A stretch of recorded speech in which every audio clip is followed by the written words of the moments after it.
بات نہیں ہے۔ اقتدار کی کرسی پر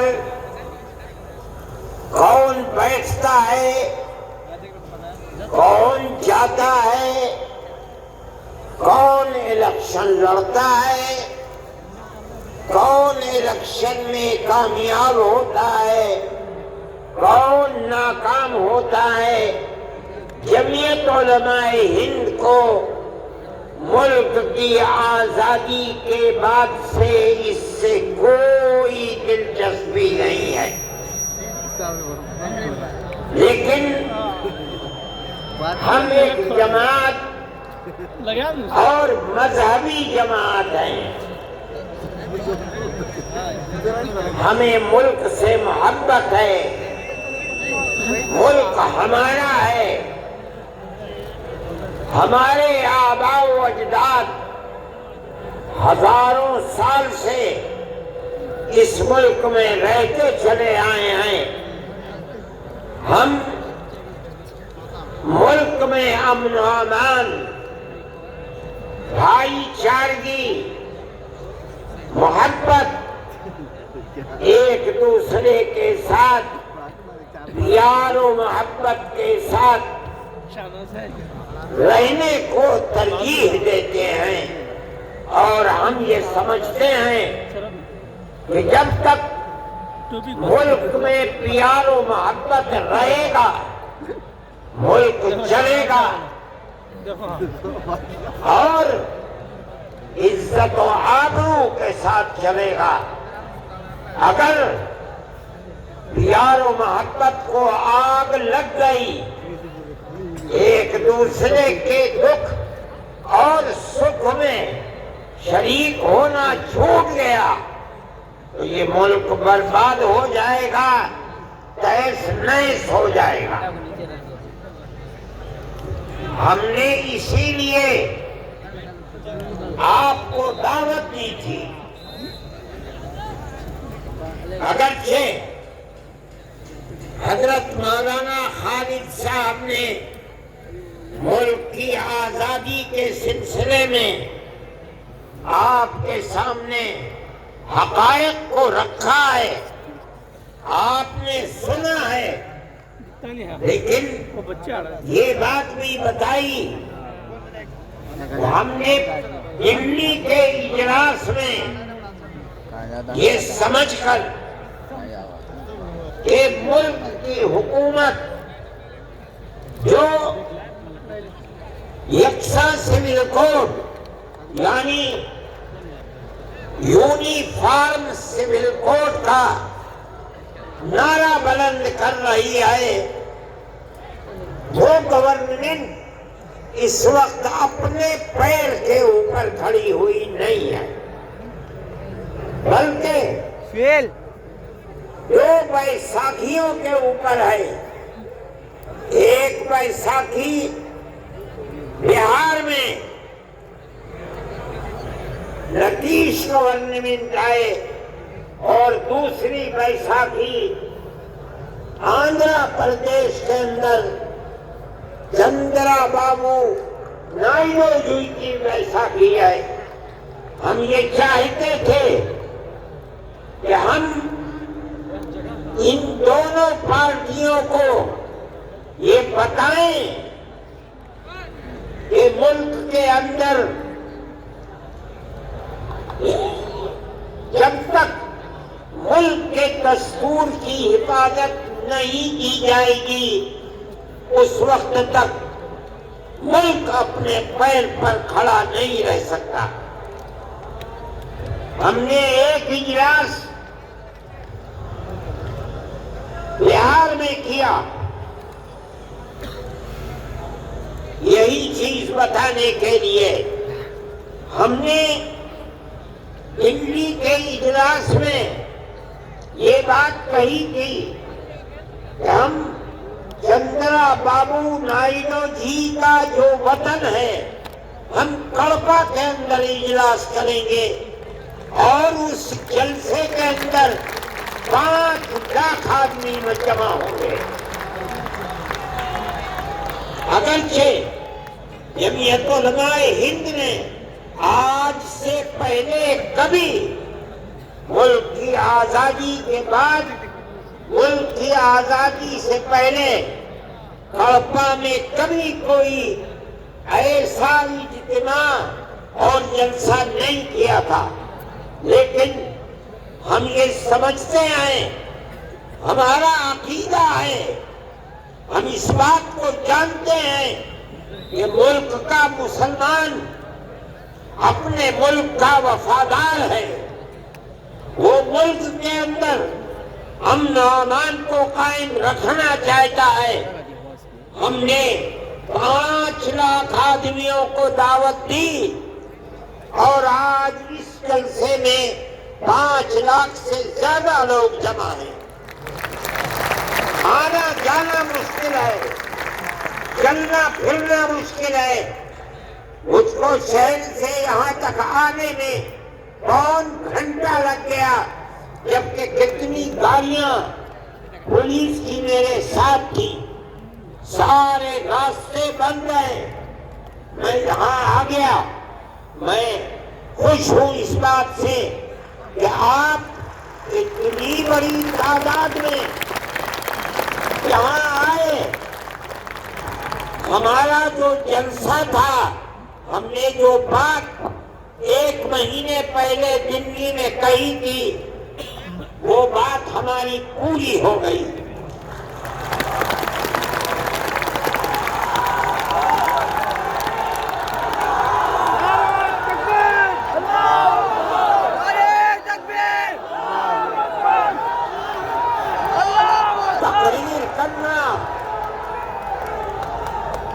تقریر کرنا ہمارا مقصد نہیں تھا.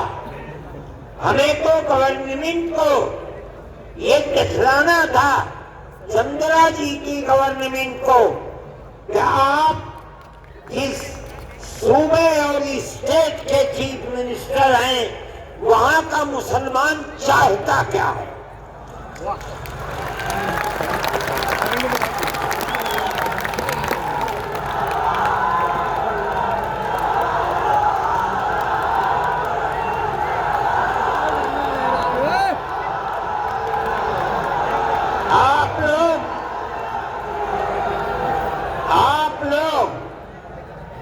پروانہ وار جمعیت علماء ہند کی آواز پر جمع ہو گئے.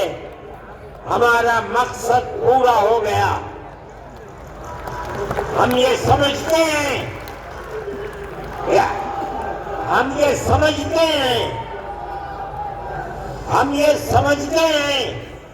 کہ آپ کے یہاں جمع ہونے کی آواز صرف اس پردیشی میں نہیں، پورے ہندوستان میں نہیں، پوری دنیا کے اندر پہنچ رہی ہے.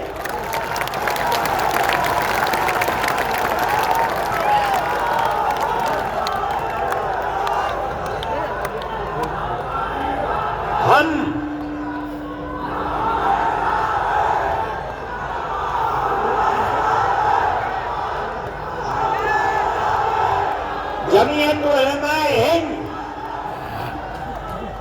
جمعیت علماء ہند یقینی سمجھتی ہے کہ اللہ اگر چاہے گا تو یہ بل ریجیکٹ ہوگا، پاس نہیں ہوگا انشاءاللہ.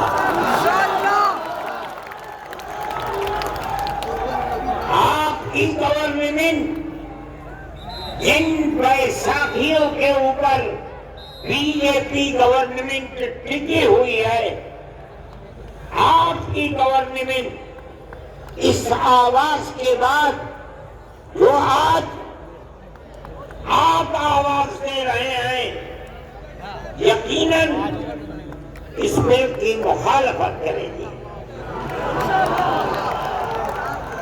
ہم اس ملک کے رہنے والے ہیں. ہمارے اس ملک کے اندر کیرلا سے لے کر کشمیر تک اور منی پور سے لے کر بمبئی تک ہمارے لاکھوں اوقاف ہیں. نہیں، اس ملک میں مسلمان 1300 سال سے رہتا ہے،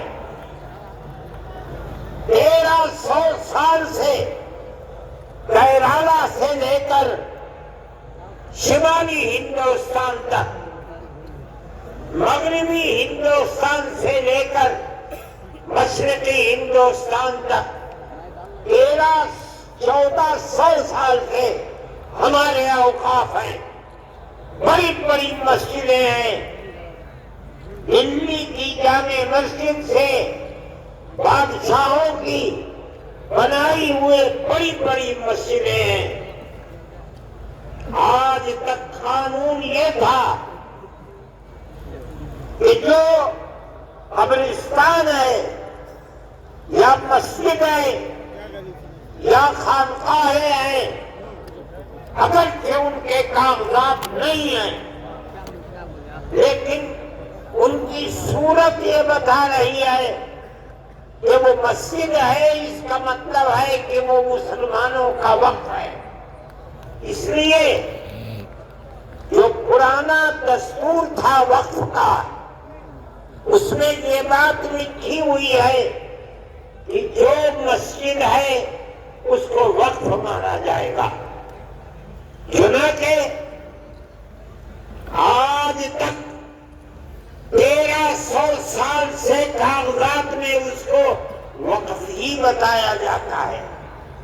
یہ پرانا وقف ایکٹ تھا۔ ملک کی بدنصیبی ہے کہ آج اس ترمیمی بل کو لا کر ہمارے سر کے اوپر پہنایا جا رہا ہے۔ وہ یہ کہتا ہے کہ اگر وقف کے کاغذات نہیں ہیں تو اس کو وقف نہیں مانا جائے گا۔ ہم 1300 سال پہلے کے کاغذات کہاں سے لے آئے؟ 600 سال، 700 سال، 800 سال، 500 سال کے کاغذات کہاں ملیں گے؟ لیکن ہمارا یہ عقیدہ ہے، ہم مسلمان ہیں، مسجد خدا کا گھر وہی معتبر ہوگا جو وقف زمین کے اوپر ہے۔ زمین ہے، کوئی اس زمین کا مالک نہیں ہے، کسی کی زمین کو چھین کر مسجد نہیں بنائی جا سکتی۔ اگر بنی ہے ہم اس کو مسجد نہیں سمجھتے۔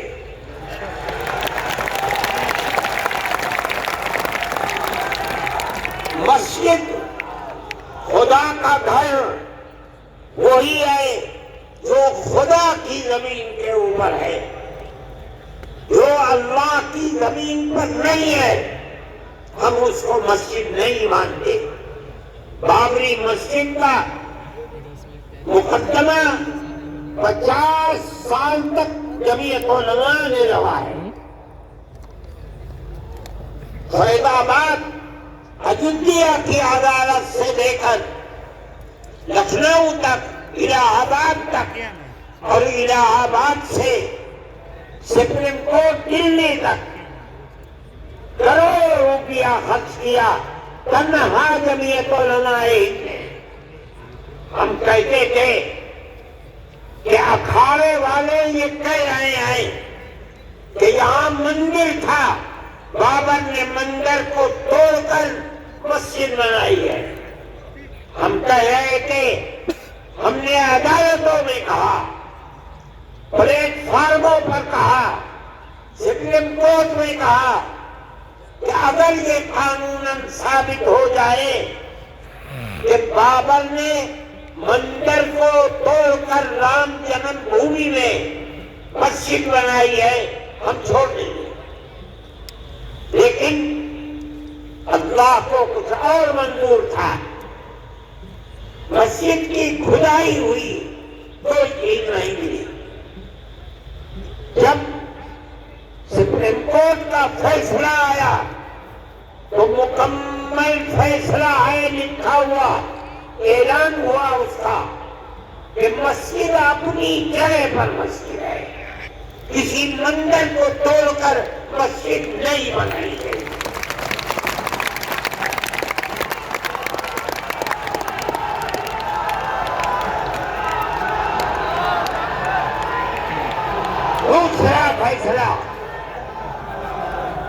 دوسرا فیصلہ یہ ہے سپریم کورٹ کا کہ جن لوگوں نے مسجد کو شہید کیا، مسجد کے اندر گھس کر بت رکھا ہے، وہ مجرم ہے۔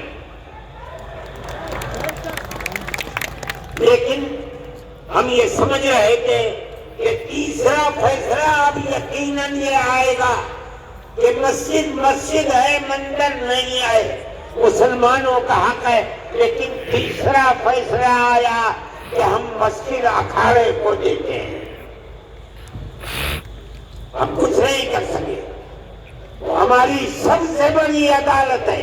لیکن ہمیں اس بات کی خوشی ہے کہ بابری مسجد مسجد تھی، ہندوستان کا سپریم کورٹ بتاتا ہے مسجد اپنی جگہ پر ہے۔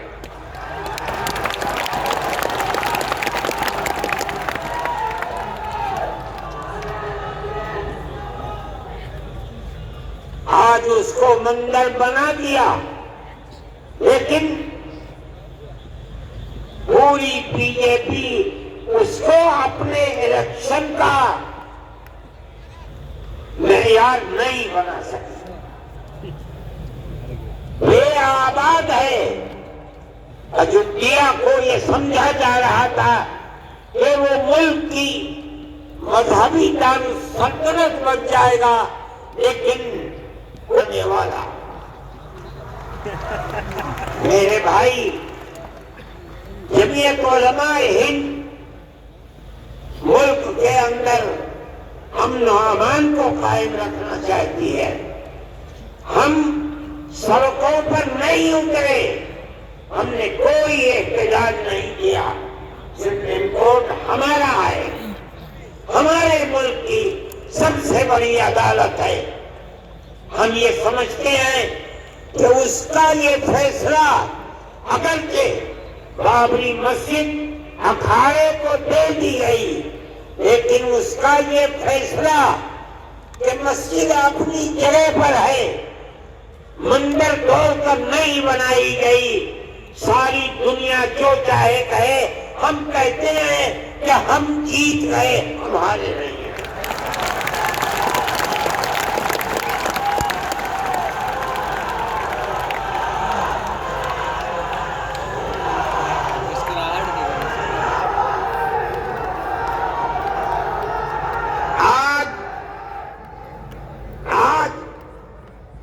مسئلہ وقف کا چلا دیا، ایک وقف کا قانون بنا ہوا ہے، ملک کی آزادی سے پہلے سے بنا ہوا ہے، اس کے اندر جمعیت علماء نے